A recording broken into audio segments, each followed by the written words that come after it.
Good morning, everyone, and welcome back to Off the Record. Today on the show, Sunday markets, how they affect our local communities. The 35th anniversary of La Trobe Student Theatre's Moat Festival. And deforestation, why does it matter, and how it affects climate change. I'm Sophie Evans. I'm Ashley Dryhurst, and welcome to the show. Don't forget to follow us on our Instagram and Twitter at OffTheRecordLT, and if you miss out on any of the show live, you can catch us on our YouTube channel, Upstart Magazine. Cool. Sophie, what's happening in the news today? What's making news this week? Treasurer Josh Frydenberg has released the budget for 2019, hoping to bring Australia back into surplus by next year. The coalition also promises nearly $730 million into mental health services and to boost funding towards Australian security intelligence and the federal police. The rap community is in mourning this week after rapper Nipsey Hussle was shot and killed in LA. The rapper, aged 33, has had tributes pouring in from all over the world. Beyoncé, Drake and Kendrick Lamar have all shown their sympathies. And a new study released by the University of Auckland this week has suggested a strong link between stillbirth and the sleeping position of expectant mothers. Based on over 3,000 cases, the study has found that pregnant women can more than halve the risk of stillbirth by going to sleep on their side during the last trimester of pregnancy. And have you all felt the heat this past month? There's a reason for that. Australia has suffered its hottest March in history, with the national monthly average temperature reaching 27.7 degrees. Rates of rainfall have also been at their lowest, with the exception of Northern Territory, who were unfortunately hit by Cyclone Trevor. That's all for news this week. Ashley? Yeah, I'm super keen for winter to hit. I'm counting down the days. I keep getting these false sense of hope when it's like 3 degrees in the morning and then I wake up and it's like 21 degrees. And Really? I love winter fashion. Can't wait. I'm a layerer kind of guy. Absolutely. I can't stand the cold. I absolutely hate it. Yeah, I can't wait to get all my jackets out of the winter cupboard. Guess we'll have to agree to disagree. Ugh. Cool. So Sunday markets are a part of every community. Lakshmi has a look at It's a typical Sunday morning on La Trobe's Bundoora campus. Quiet, peaceful and sleepy. But just beyond view, in a university car park, hundreds flock to the Kingsbury Drive Community Market. All are welcome, including dogs and children, and locals such as Marla Plimman wouldn't think of shopping elsewhere.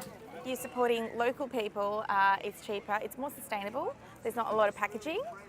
Founded by Diamond Valley Community Services, the market provides customers with a wealth of choice. You have a variety of everything from bric-a-brac through to top quality merchandise. You can't get that in a one store. Stallholder Margaret Grillis believes the market is a strong alternative to supermarkets. You have the competitive market, you have organics, you have everything here. Whereas if you go into the supermarket, you have one product, the product that they buy, and that's it, nothing else. A survey conducted by Roy Morgan in November has revealed that customer satisfaction with supermarkets has fallen by 6% over the last year. The Sunday market, however, provides a different customer experience. He's just beautiful, you don't get that at the supermarket. The personalities, it's very warm and friendly, yeah. It's not just customers who are benefiting from this experience, with stallholders such as Tim Willis looking to the future. I think it's more the education. Like, for me, I want to run my businesses down the track, so I kind of want to learn how the market works, what sells, what doesn't sell, and just improve skills with selling products. Selling novelty items at his stall for over a month, Willis has learned many secrets of customer engagement. Yeah, I think people like to support other people as well.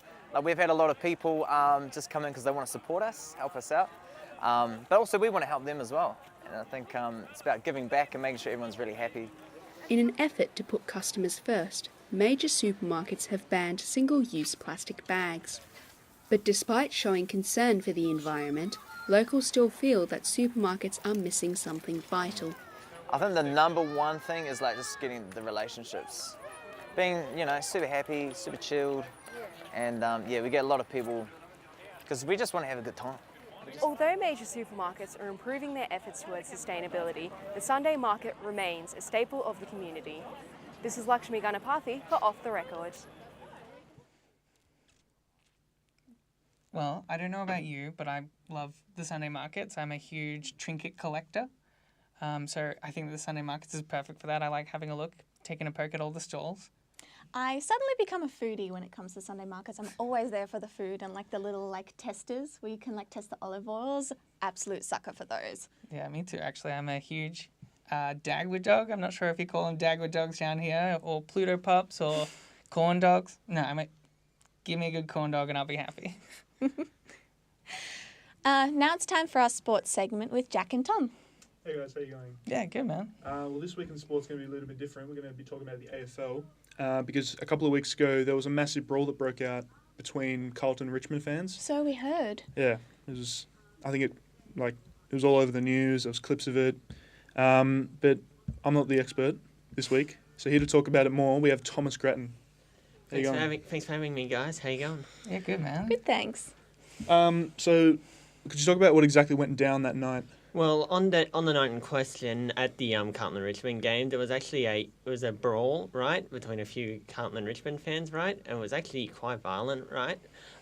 One Richmond fan threw a pretty hard punch, and it knocked one of the victims to the ground. Ooh. Wow. And this footage was shared on social media, and it was actually quite unsettling to watch.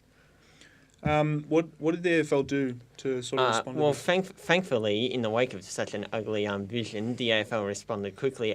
3 fans have now been banned from all AFL venues for 3 years, right? And the Victoria Police has also gotten involved. One of the fans was initially only given a fine for bad behaviour, right? However, that's now been upgraded, and he and the 2 other assailants have both been charged with a fray, and they'll be in court in July. So it was a good team effort from the AFL and Victoria Police. Do you think that's going to be enough though to sort of send that message? Well, it was pretty ugly vision, to be fair, right? So I reckon a quick and swift and damning response was required, right? But there have been incidents in the past that have been they've generated the same amount of publicity and yet have not had such a huge backlash or response from the AFL or the police, right? So hopefully this is sort of a watershed sort of thing, a bit of a set an example sort of thing. You said the footage was a bit ugly. Yeah. Is it still up on Facebook? It is actually on most of the articles that we're doing reporting the story. The vision is able to be viewed, and it was a pretty hard punch, if I do. Yeah, Say with so things like myself. this, it usually stays in circulation for a while. Yeah, Like, so- because I know big companies like that tend to like to pull everything down as soon as possible, stop defaming their sport. AFL all Australian sports go through enough when it comes to the media. Yeah, definitely. Yeah, so I'm a little bit surprised that it's still out there and kind of not gotten taken down just yet. Yeah. And Tom, it kind of needs to be said, but do you think there's sort of a link there with the amount of alcohol consumed? Oh, well, I think it's a bit of a combination of the adrenaline and the alcohol, I reckon, because your team's up, you're getting up and about, you're having a few drinks, right? Most people go to what do any of us go to the footy for? To have a good time, right? Mm-hmm. But a good time tends to mean alcohol, right? But most people who go there, they have a few drinks. They don't punch on with people that are right next to them. Yeah, I guess it can sometimes be just a combination of all those things put together that can just set some people off. Yeah, do you think there's anything linked to the sport of AFL that makes it more likely to happen in... I don't think there is a connection between that because, like I said, these are isolated incidents, like far between, if you know what I mean. Yeah, because, I mean, I don't know of any punch-ups at, say, like the table tennis tournament. Yeah. That would be interesting. Sorry, I just got that visual in my head. That was pretty funny. But, yeah. Now, going further on, do you think the actions that they took were enough? Is 3-year ban for a... Well, that's the $1 million question, I think, right? Will this be enough? I mean, will we start to see less of this sort of behaviour, or should we implement other rules? Because people have been discussing segregation of fans, so that fans from opposing teams can only sit separate from one another, so they never interact during the game, right? But I don't think that's a solution, because this sort of thing has been, fans have sat together ever since the game was invented, right? Yeah. And a few brawls should not have to get away with that. That's what footy is about. You know, you celebrate your victory, right? Sure, you have a bit of good-natured ribbing of your opposition supporters, right? But you shouldn't, attack them or anything like that. Yeah, absolutely. It should all be in good fun. Yeah, kind of take away the Australian personality from an Australian sport. Like, we all like to get a little bit rough. Yeah. But, yeah, that's... Cool. There are growing concerns with deforestation around the world. We sent Jack Zaparis to find out more. The environment is in a relatively dangerous position these days, but there are environmental groups looking to change that. I work for the Wilderness Society. I've worked for the Wilderness Society for about a decade, and I work in fundraising at the moment in the capacity of sort of running fundraising across the state. The Wilderness Society is intent on pushing for environmental awareness on a national political level. One of Australia's largest independent environmental organisations, so primarily focused on advocacy work around changing laws and legislations and putting in new environmental policies across Australia for the protection of nature and natural ecosystems. Changing specific policies will drive this change. So at the moment we're working on trying to convince the federal government to rewrite the National Environment Act, the EPBC Act, Environmental Protection and Biodiversity Conservation Act. It's a 20-year-old legislative framework that sort of governs our national environment, and it sucks, doesn't work at all. It was written by John Howard and very much an anti-environmentalist. Australia is currently in desperate need of this policy shift. Well, currently we've got the highest mammal extinction in the world, the third fastest rate of deforestation, the highest pollution levels per person in the world. We're the biggest exporter of coal in the world, the second biggest gas exporter in the world, and trying to open up the deep seas of the Great Australian Bight for what they describe as the largest remaining oil basin in the Southern Hemisphere. So the continuation of the destruction of nature at the current status quo. The laws currently don't protect nature, and we need laws that do. Fortunately, there are opportunities for us to contribute to this change. We have a federal election in a couple of months. We have a really quite an amazing opportunity to have our governments or our political parties come out with what they will do as governments if elected. A real opportunity for us as a society to have our say on what the vision or the future of Australia looks like. So joining environmental advocacy groups, if that is something that you find is a priority, if you think climate change is as scary as I do, then being part of groups that are able to use that collectivism to push for collective change. Jack Zaparis, Off the Record.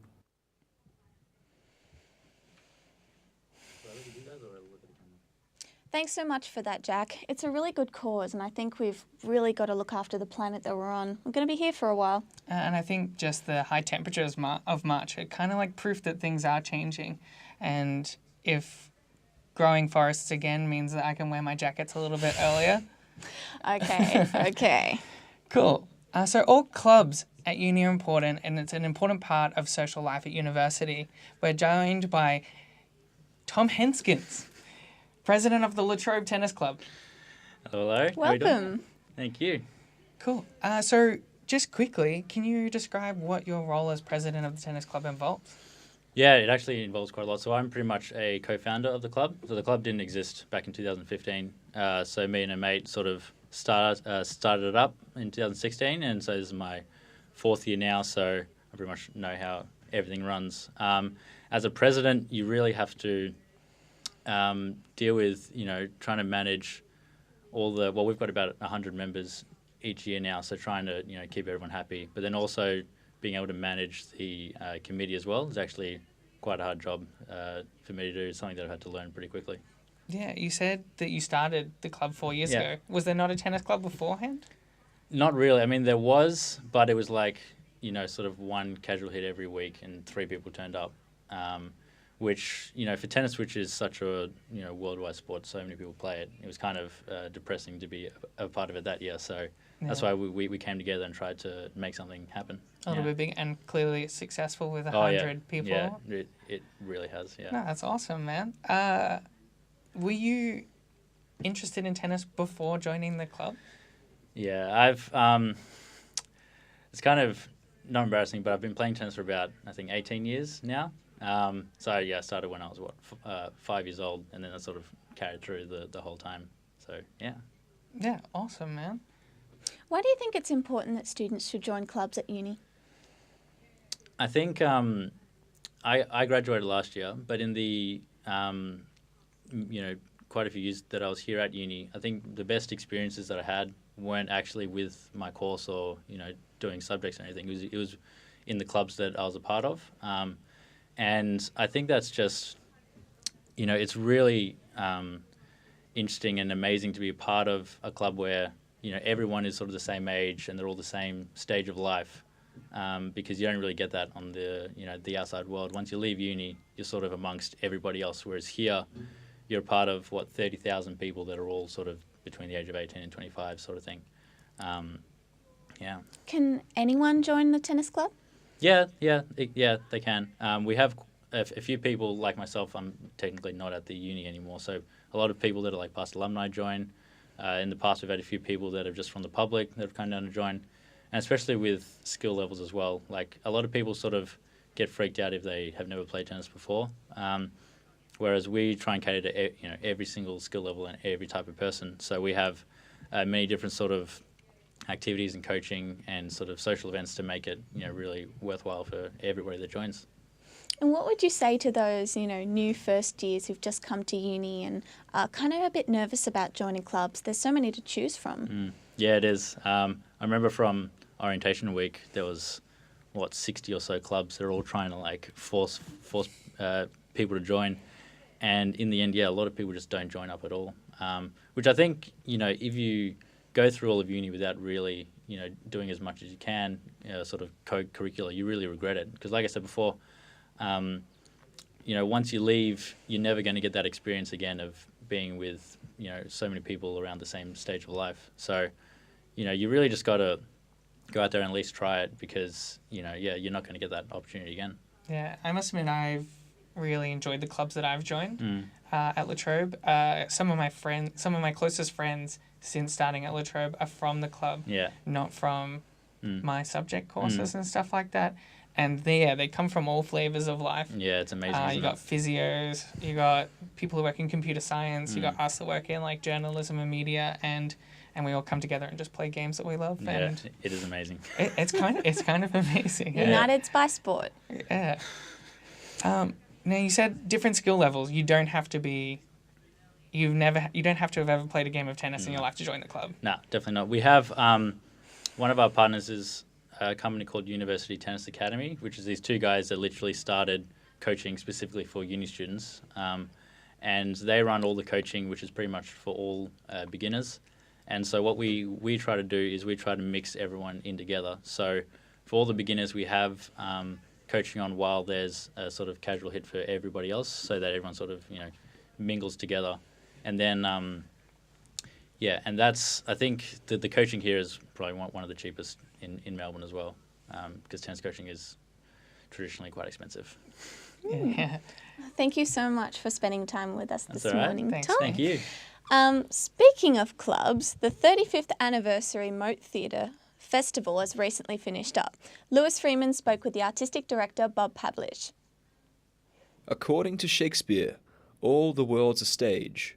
And well, for the La Trobe Student Theatre and Film Society, it seems they've found their stage, or stages, right in the middle of their very home.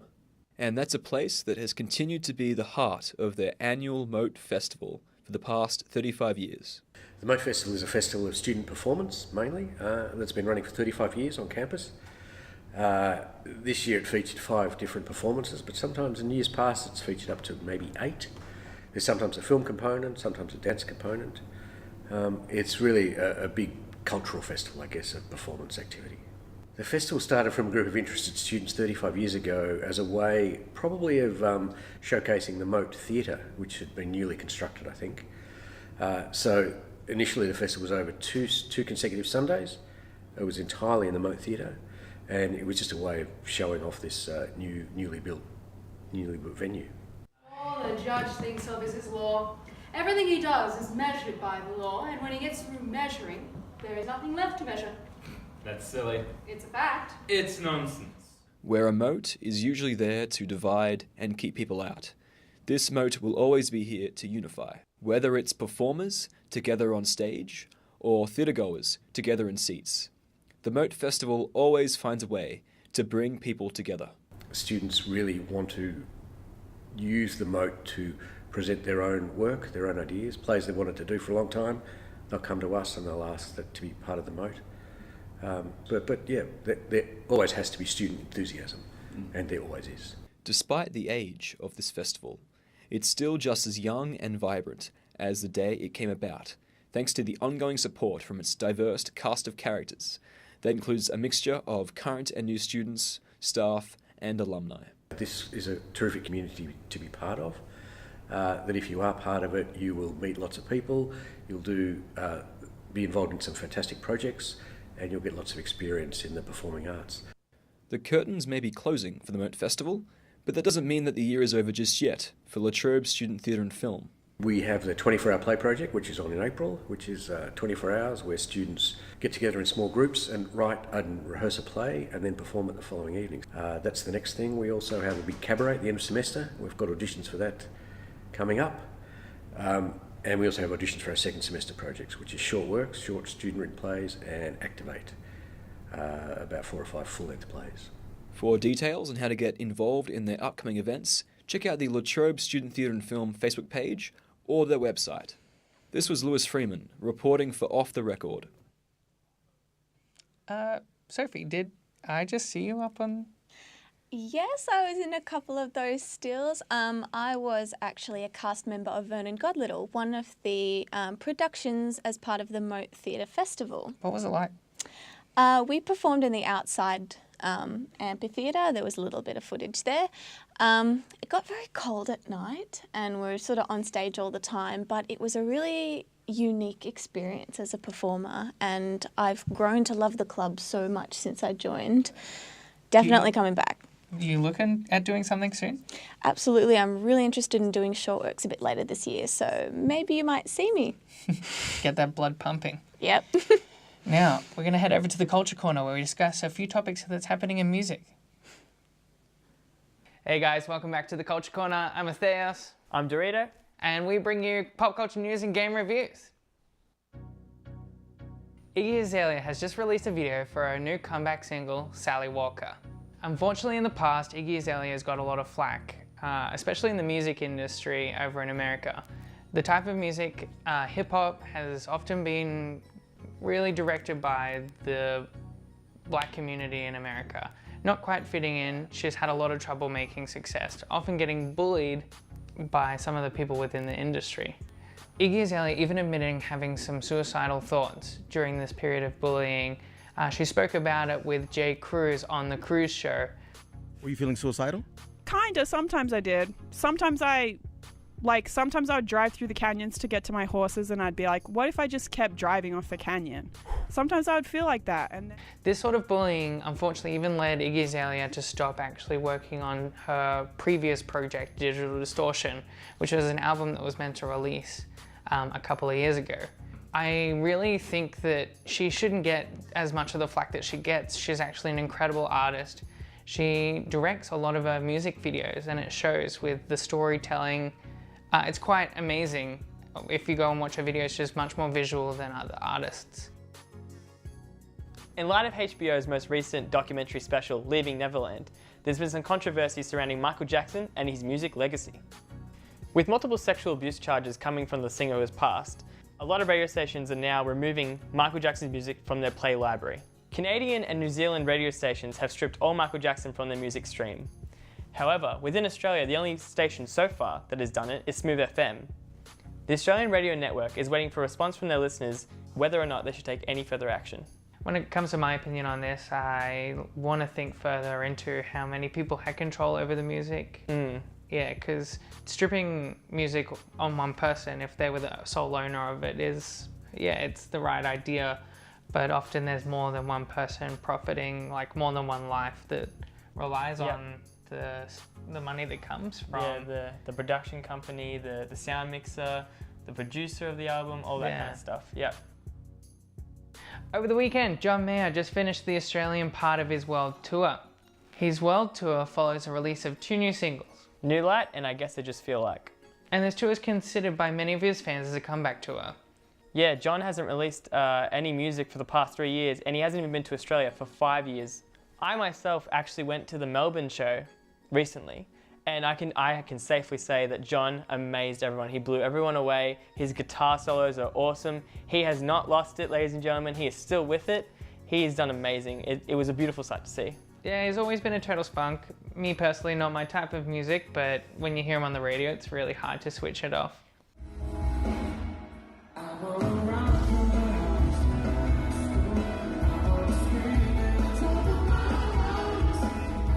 Unfortunately, that's it for us today on the Culture Corner. If you'd like us to cover any specific stories or any new games coming out, please contact us on our Twitter handle just down here, and we'll look after you. Thank you so much for joining us. I'm Atheos. I'm Dorito. And we'll see you next time. Bye, guys. Bye. Thanks so much for that, guys. Now we've got Lakshmi in with us to tell us what's happening this week. Lakshmi? Thanks, Sophie. So now we're in April, actually. We're quite close to the holidays. Lots of your friends are travelling. Some of you may not have enough money to travel, but that's okay because you can experience Asian culture this week in Melbourne. So we've got the Light Up Melbourne Festival that's happening at Birrarung Ma from Saturday to Tuesday, and that's based on the Chinese Lantern Festivals, and you can see the centrepiece there, that is the Eternal Dragon, which is 27 metres long and 6 metres high, and there's 9 other massive lantern light installations that cover 8,000 square metres of space. And along with that, there's stalls and entertainment, including authentic Chinese cuisine, and yeah, it's a beautiful location to go to. It's on the banks of the Yarra, so definitely check that one out. And it's free to see the lanterns, but obviously take some money for food and book on Eventbrite as well.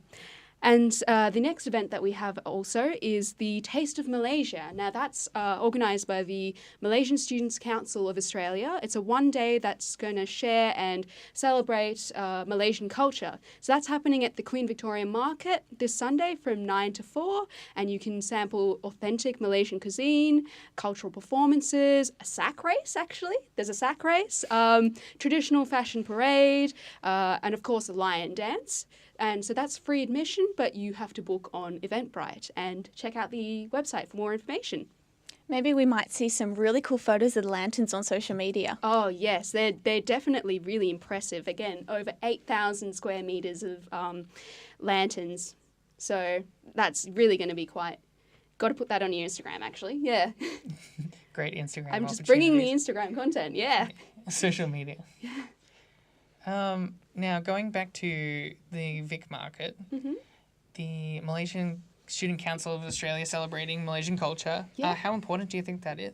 I think it's really quite important to celebrate cultures as well. And I think one of the best parts of Melbourne is that we are able to experience all these different cultures just in our own backyard. I mean, why travel if you can just sample Malaysian cuisine here, you know? Actually, they have the shaved ice dessert, ice kacang, which is really exciting. I remember when I went to Malaysia, I think I tried that, and it was actually quite nice, yeah. How could you go wrong with flavoured ice? Oh, yeah. Thanks so much. Got a great wrap up for this week, yeah? That's all we have time for today. Thank you so much for joining us. Remember to follow us on our Twitter and Instagram page at Off The Record LT. And if you did unfortunately miss out on the show, you can catch us up on the Upstart Magazine's YouTube page. Thank you so much. My name's Ashley Dryhurst. And I'm Sophie Evans. See you next time.